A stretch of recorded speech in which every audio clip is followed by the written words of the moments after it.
ఇంతకీ గరుత్మంతుడు ఇంద్రుడి రక్షణలో ఉన్న అమృతాన్ని తెచ్చాడా లేదా? ఈ వీడియోలో చూద్దాం.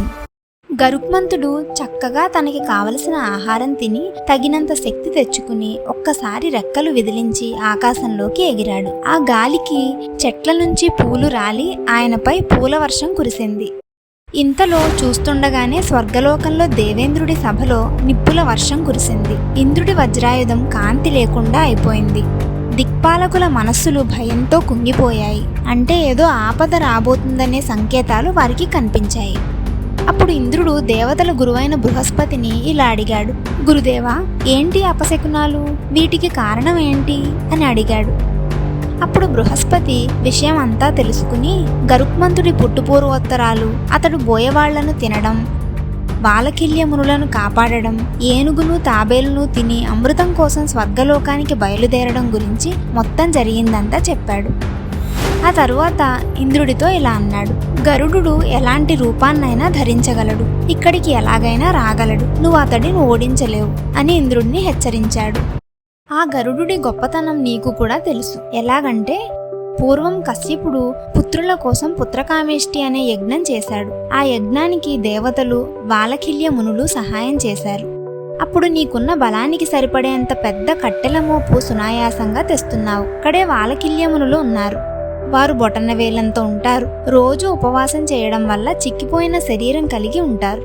వారు అతి కష్టం మీద దర్భల కట్టను ఆయాసపడుతూ తెస్తున్నారు. వారిని చూసి నువ్వు నవ్వావు. వారు ఎంతో సిగ్గుపడిపోయారు. వారికి నీపైన చాలా కోపం వచ్చింది. అందుకని హోమంలో మంత్రాలతో కశ్యపుడిని ఇలా దీవించారు. నీకు యుద్ధంలో ఎప్పుడూ విజయం పొందేవాడు, అగ్ని అంతటి ప్రకాశం ఉన్నవాడు, రూపం మార్చుకోగలిగేవాడు, వీరులకే వీరుడు, ఇంద్రుడి కంటే 100 రెట్లు బలం కలవాడు అయిన కుమారుడు పుడతాడు. ఆ పుట్టేవాడు 2వ ఇంద్రుడవుగాక అని దీవించారు. ఈ విషయం తెలుసుకుని నువ్వు కశ్యపుడి దగ్గరకు వెళ్ళి దయ చూడమని వేడుకున్నావు. అప్పుడు కశ్యపముని వాలకిల్యులతో ఇంద్రుడిని బ్రహ్మగారు ఈ 3 లోకాలను రక్షించడానికి నియమించారు. అతడు తన శక్తి సామర్థ్యాలతో ఈ లోకంలో ఉన్న అన్ని జీవులని రక్షిస్తున్నాడు. బ్రహ్మగారి మాట దాటి మీరు నాకు పుట్టబోయే బిడ్డను 2వ ఇంద్రుడుగా చేయటం తగునా? అయినా మీరు గొప్ప తపస్సు కలవారు, మీ వాక్కు వ్యర్థం కాదు. కాబట్టి ఇంక నాకు పుట్టేవాడు పక్షులలో ఇంద్రుడవుతాడు అని వాలకిల్యులను ఒప్పించి ఒక్కడే ఇంద్రుడు ఉండేటట్టు చేశాడు. అలాంటి కశ్యపముని యజ్ఞం వల్ల, వాలకిల్యుల తపస్సు వల్ల పుట్టిన గరుత్మంతుడు ఇప్పుడు అమృతం తీసుకువెళ్లడానికి వస్తున్నాడు. అందుకే ఈ దుశ్శకునాలు కనిపిస్తున్నాయి అని బృహస్పతి ఇంద్రుడికి చెప్పాడు.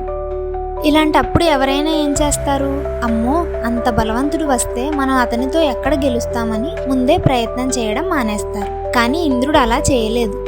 ఆయనకి వచ్చేవాడు అతని కంటే 100 రెట్లు బలం ఉన్నవాడని తెలిసినా అతని ప్రయత్నం మానలేదు. ఆయన కర్తవ్యం నిర్వహించాడు.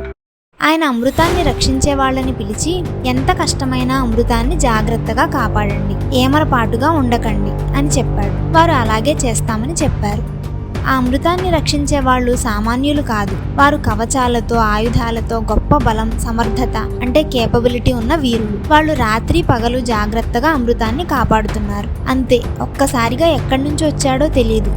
గరుత్మంతుడు వచ్చేశాడు. ఒక్క క్షణంలో గరుత్మంతుడు అమృతం ఉన్న చోటికి వచ్చేశాడు. ఆ వీరుడైన గరుడుని చూసి గట్టిగా అరుస్తూ ఆ రక్షకులు ఆయనతో యుద్ధం చేశారు. బాణాలు, అస్త్రాలు, శస్త్రాలు ప్రయోగించారు. గరుత్మంతుడు తన రెక్కలతో దుమ్ము వచ్చేటట్లు చేసి స్వర్గమంతా వెలుతురు లేకుండా చేశాడు. అప్పుడు ఇంద్రుడు వాయువు సహాయంతో ఆ దుమ్ము పోయేటట్లు చేశాడు. దేవతల సైన్యం గొడ్డలి, ఈటె, ధనుస్సు, చక్రం లాంటి ఆయుధాలతో యుద్ధం చేశారు. గరుడు ముక్కుతో, రెక్కలతో, గోళ్లతో వారిని పొడిచి వారిని శక్తి లేకుండా చేసి ఓడించాడు. వారందరూ ఇంద్రుడి చాటుకు వెళ్ళిపోయారు. గరుడుడి ధాటికి దిక్పాలకులు కూడా దిక్కు తెలియకుండా పారిపోయారు. అంత గొప్ప యుద్ధం చేశాడు. ఆ అమృతాన్ని రక్షించే వారందరినీ గరుడు తన ముక్కుతో చీల్చి చంపేశాడు. ఈ విధంగా దేవతలందరినీ ఓడించి గరుడు అమృతం ఉండే చోటికి వెళ్ళాడు. అక్కడ అమృతం దగ్గర రక్షకులు లేకపోయినా దాన్ని చేరుకునే వీలు లేకుండా చాలా రక్షణ ఏర్పాటు చేశారు. అమృతం కుండ పైన 2 భయంకర విష సర్పాలను పెట్టారు. అవి విషం చిమ్మితే ఎంతటి బలవంతులైనా కాలిపోవాల్సిందే. వాటిపైన పదునుగా ఉన్న ఆకులు గల ఒక చక్రం వేగంగా తిరుగుతూ ఉంది. ఆ చక్రం పైన భయంకరమైన అగ్ని జ్వాలలు. అలా ఇంద్రుడు ఎంతో ఉపాయంతో అమృతానికి అంత రక్షణ కల్పించాడు. వెంటనే గరుడు అన్ని నదులలో నీటిని తన నోట్లో పెట్టుకుని తెచ్చి ఆ మంటలు ఆర్పాడు. తరువాత గరుడు చిన్నగా మారి ఆ చక్రం ఆకుల మధ్యలోంచి కిందికి వెళ్ళాడు. అక్కడ తన రెక్కలతో ధూళి ఎగిరేటట్లు చేసి ఆ పాముల కళ్ళు కనపడకుండా చేశాడు. తరువాత ఆ పాముల తలపై తన్ని అమృతం ఉన్న కుండని తీసుకుని పైకి ఎగిరాడు. అలాంటి అమృతం దొరికితే మనమైతే ఏం చేస్తాం? వెంటనే తాగుతాం కదా. కానీ గరుడు అలా చేయలేదు. ఆయనకు అమృతం మీద ఆసక్తి లేదు. కేవలం తన తల్లి దాస్యం విముక్తి కలిగించాలనేదే తన కోరిక. ఇక్కడ జరుగుతున్నదంతా ఒకరు చూస్తున్నారు. ఎవరు? అంతటా నిండి ఉన్న పరమాత్మ శ్రీ మహావిష్ణువు. ఆయన గరుడు ఎదుట ప్రత్యక్షమయ్యి, నీ పట్టుదల, బలం, వేగం, మంచితనం, అమృతం మీద అనాసక్తి చూసి నేను చాలా సంతోషించాను. నీకు ఏం వరం కావాలో కోరుకో, ఇస్తాను అని అన్నాడు. మనమైతే దేవుడికి ఒక పెద్ద లిస్ట్ ఇచ్చేస్తాం. ఆయన మాత్రం ఎంతో వినయంగా, రాక్షస సంహారి దేవా, అమృతం తాగకుండానే ముసలితనం, చావు రాకుండా ఇంకా నిన్ను భక్తితో ఎప్పుడూ సేవిస్తూ ఉండే వరం దయతో నాకు ఇవ్వు అని అడిగాడు. అప్పుడు విష్ణువు, అలాగే, నువ్వు నాకు వాహనంగా ఉండు అని అతడు కోరిన వరాలు ఇచ్చాడు. అలా గరుత్మంతుడు విష్ణుమూర్తి వాహనం అయ్యాడు. గరుత్మంతుడు విష్ణువు దగ్గర సెలవు తీసుకుని అమృతంతో సహా ఎగిరి వెళ్ళిపోయాడు. ఇంతలో ఇంద్రుడు గరుడుపై వజ్రాయుధం ప్రయోగించాడు.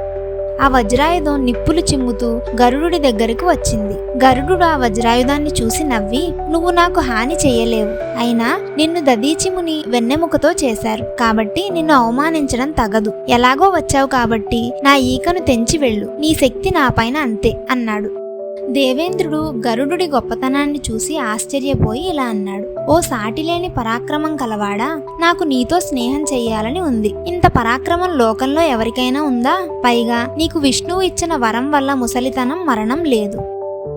నీకు అమృతం ఎందుకు? అది ఎవరికైనా ఇస్తే వారిని దేవతలు ఓడించలేరు. కాబట్టి నువ్వు దాన్ని ఎవరికి ఇవ్వకు. నాకు అమృతాన్ని తిరిగి ఇచ్చేస్తే నీకు ఏది కావాలంటే అది ఇస్తాను అని అన్నాడు. అప్పుడు గరుడు, నేను నా తల్లి దాస్యం నుంచి విముక్తి పొందడం కోసం అమృతం తెచ్చి ఇస్తానని కద్రో కుమారులైన పాములతో చెప్పి వచ్చాను. ఇది వారికి ఇచ్చి నా తల్లి దాస్యం పోగొట్టుకున్న తరువాత పాములు ఈ అమృతం తాగకముందే నువ్వు ఈ అమృతాన్ని వారి నుంచి తీసుకో అని చెప్పి తన తల్లి దగ్గరకు బయలుదేరాడు. తరువాత మరి ఇంద్రుడు పాముల నుంచి అమృతం తీసుకున్నాడా? అది నెక్స్ట్ వీడియోలో చూద్దాం. స్వస్తి.